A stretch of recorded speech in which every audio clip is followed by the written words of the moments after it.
up with a bright smile on now. Put me in the dark, so won't get lost now. To the moonlight, eyes you, Maria right now. You look into my eyes and felt a feeling that nothing got it feel like a slim night. Hey, come on closer, now I'm waiting for you, but don't hurry, oh slowly, oh yeah. The moon is around us. You look into my eyes, together feel so high. To make a way the twilight, my only, my bestie. You come into my life, let me if you want tonight. Little more shining star to the sky, looking high. All the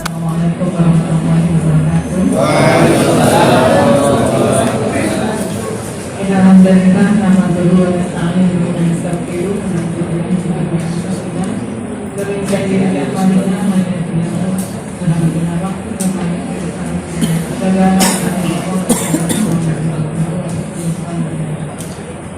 yang saya hormati Bapak Moderator Kemenang ya, dengan seluruh jajaran di Kementerian Agama, saya hormati Bapak Ibu penyuluh agama yang berbahagia pada hari ini. Semangat semua ya. Syukur alhamdulillah, marilah kita senantiasa menjadikan kehadirat Allah SWT atas nikmat dan karunia-Nya, sehingga kita masih diberikan kesehatan, diberikan kesempatan, sehingga di pagi siang hari ini kita bisa bersilaturahmi di aula semangat ini dalam keadaan sehat, bahagia, tidak kurang satu apapun, semua tak terlepaskan dari Allah. Dan tak lupa salawat serta salam semoga tetap dilimpahkan kepada Rasulullah Muhammad SAW, serta keluarga, para sahabat dan seluruh pengikutnya yang istiqomah, dan mudah-mudahan kita termasuk di dalamnya, dengan senantiasa berharap semoga di yaumul kiamah nanti kita mendapatkan syafaat. Amin. Bapak Ibu sekalian yang berbahagia, saya hari Kamis kemarin dimintai untuk hadir di sini, diutus oleh Pak Inspektur pimpinan saya untuk mewakili beliau memenuhi permohonan dari teman-teman dari forum penyuluh untuk memberikan materi terkait dengan penguatan anti korupsi. Bapak Ibu sekalian, katanya kalau tak kenal maka tak sayang. Tapi saya tidak dikenalkan tadi oleh moderator kita, jadi saya tidak perlu menambah kenalan, tapi saya harus mengenalkan dengan dalam artian informasinya tadi bahwa tugasnya penyuluh agama ternyata tidak spesifik seperti kalau kesehatan lingkupnya hanya di bidang kesehatan saja. KB juga di bidang KB. Pertanian lingkupnya pertanian. Tapi kalau Kemenang penyuluh agama ternyata ada 12 bidang tadi ya. Ada 12 bidang luar biasa. Dan kebetulan 4 bidang itu tambahan. Salah satunya terkait dengan anti korupsi. Profesi penyuluh itu luar biasa. Jadi dibilang harusnya sebagai agen perubahan, sebagai pelopor, sebagai katalisator, dinamisator. Kita memahami bersama bahwa penyuluh itu punya kompetensi. Salah satunya adalah memberikan KIE, komunikasi, informasi, dan edukasi. Tujuannya apa? Memberikan pemahaman, memberikan pengetahuan kepada masyarakat dengan tujuan agar terdapat perubahan. Perubahan dalam hal apa? Dalam hal sikap, dalam hal perilaku. Jadi termasuk pelaku pembangunan.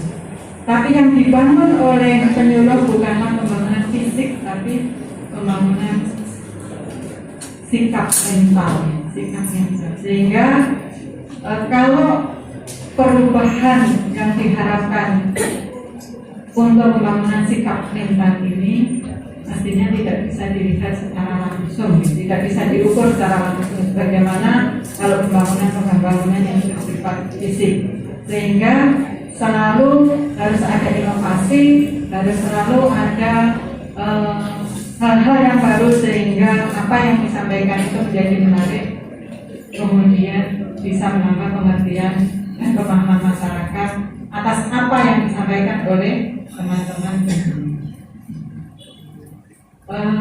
Saya panggil teman-teman saja ya, biar akrab begitu. Tema yang dipesankan oleh narasumber, teman saya oleh panitia, itu terkait dengan penguatan anti korupsi. Ini kok, soalnya ini kok slide nggak bisa di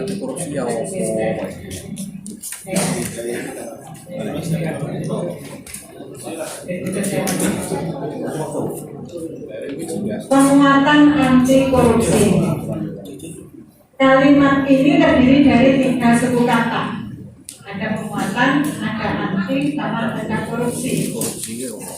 Penguatan itu suatu tindakan, suatu proses untuk apa? Untuk membuat lebih kuat,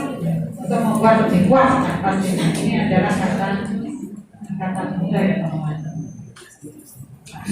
Kemudian anti itu sikap apa? Sikap untuk menolak, sikap untuk menentang, sikap untuk tidak menerima. Dan korupsi artinya apa?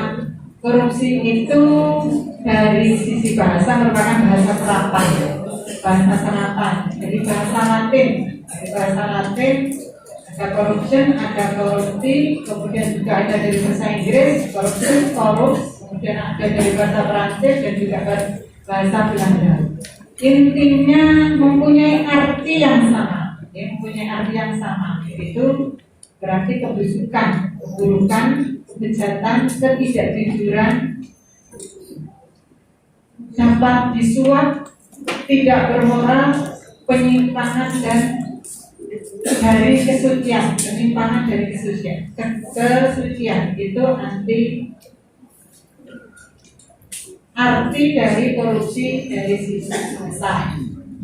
Sementara untuk pengertian korupsi dari bahasa hukumnya yang kebetulan terkait dengan korupsi ini diatur dengan undang-undang ya, ada undang-undang tindak pidana korupsi. Itu Undang-Undang Nomor 31 Tahun 1999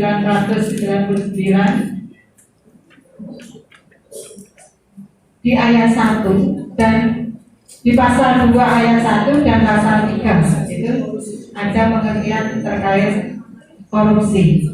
Apa pengertiannya? Yaitu yang pasal 2 menyebutkan bahwa setiap orang yang melawan hukum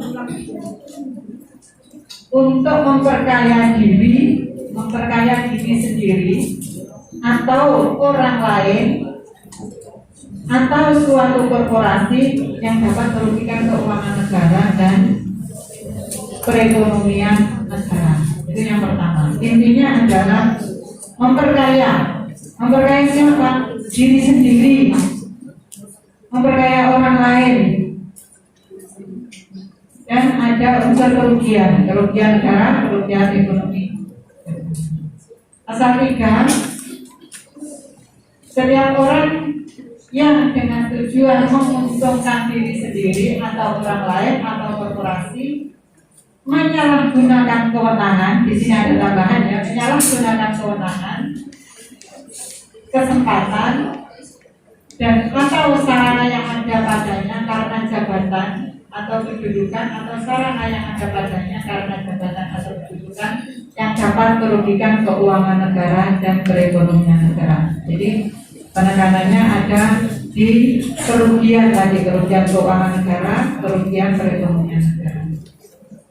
Jadi kalau kita mau menguatkan tekad sikap kita atas anti korupsi, maka kita harus tahu dulu apa itu korupsi. Yang perlu kita ketahui bersama, ada perhatian yang luar biasa baik di dunia maupun pemerintah terkait dengan korupsi, karena korupsi itu berdampak yang luar biasa. Organisasi non pemerintah melakukan survei indeks persepsi korupsi. Itu Indonesia, survei itu dilakukan di 180 negara. Indonesia di tahun 2020 berada di urutan 103 dari 180 dengan skor 37. Trennya itu 0 sampai 100. Rata-rata nilai itu sekitar 47-48. Indonesia skornya 37, jadi masih masuk di bawah, termasuk negara yang relatif korupsinya tinggi. Kemudian di tahun 2021 lumayan meningkat 1 digit, skornya 38. Alhamdulillah ya, naik 1 digit. Dan urutan keberapa? Kalau urutannya menjadi urutan 96. Urutannya 96 dari 180 negara. Organisasi ini tidak berkedudukan di Indonesia karena pusatnya, tapi di Jerman. Sehingga penilaian ini bukan dilakukan oleh Indonesia, tapi dilakukan oleh NGO yang ada di berkantor pusat di Jerman. Sementara kalau di kita sendiri dilakukan oleh BPS, itu melakukan survei terkait dengan indeks persepsi masyarakat terkait dengan anti korupsi. Kalau ini skornya 0 sampai 5. Dari tahun ke tahun, mulai tahun 2018 sampai 2022 itu terjadi kenaikan. Mulai dari 2, kemudian 2,7, kemudian naik hingga tahun 2022 kita dalam posisi 3,93. Lumayan lah, paling tidak berarti masyarakat kita sudah mulai sadar bahwa korupsi itu seharusnya dilawan. Jadi semakin sadar bahwa korupsi itu harus selalu waspada. Di dalam kehidupan birokrasi itu, para pelaku birokrasi itu kemudian gaya hidupnya itu sudah berubah, kemudian pembagian tugas yang tidak jelas, kemudian dan seterusnya itu kita perlu waspada. Jangan sampai itu tanda-tanda di dalamnya ada terjadi korupsi. Dan teman-teman sekalian, kita semua sebagai aparat pemerintah dan juga anggota masyarakat, kita harus punya komitmen, harus punya semangat bersama bahwa korupsi itu musuh kita bersama karena hal tadi. Sehingga harus menjadi mindset kita masing-masing bahwa korupsi itu musuh kita bersama. Sehingga kita bagaimana memotivasi diri kita itu menjadi pribadi pelaku birokrasi yang berintegritas dan berani menolak korupsi. Dan tak kalah pentingnya tadi disampaikan oleh Pak Kepala Kemenang, harus menjadi role model, harus menjadi agen perubahan sebagai model aparat pemerintah yang berintegritas. Dan yang paling akhir, semangat melawan korupsi itu menjadi gerakan kita bersama.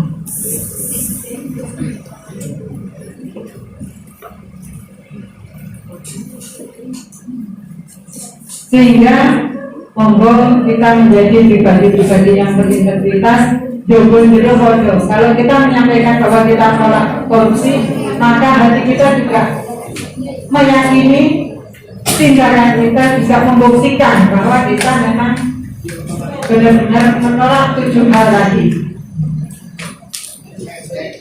sehingga nilai-nilai yang tertanam di dalam diri kita itu kita harus jujur, harus peduli, harus mandiri, kerja keras, disiplin, tanggung jawab, adil, berani. Dan yang pasti salah satunya adalah sederhana, secukupnya kita hidup dari apa yang kita peroleh sesuai dengan kebutuhan, sesuai dengan kebutuhan kita. Jangan sampai gaya hidup itu menjadi kebutuhan. Jadi kebutuhan itu ya secukupnya.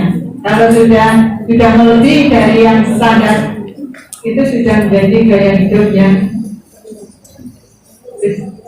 misalkan tas ya, tas itu kan fungsinya untuk wadah. Jadi tas itu untuk wadah, apalagi kalau ibu-ibu kita di Mandanan kadang bawa jajan ya. Tapi ada kalanya tas itu kemudian digunakan untuk gaya foto ya, foto di depan gayanya ngarep tasnya habis. Itu sudah kalau ngurusi gaya hidup itu tidak ada habisnya ya.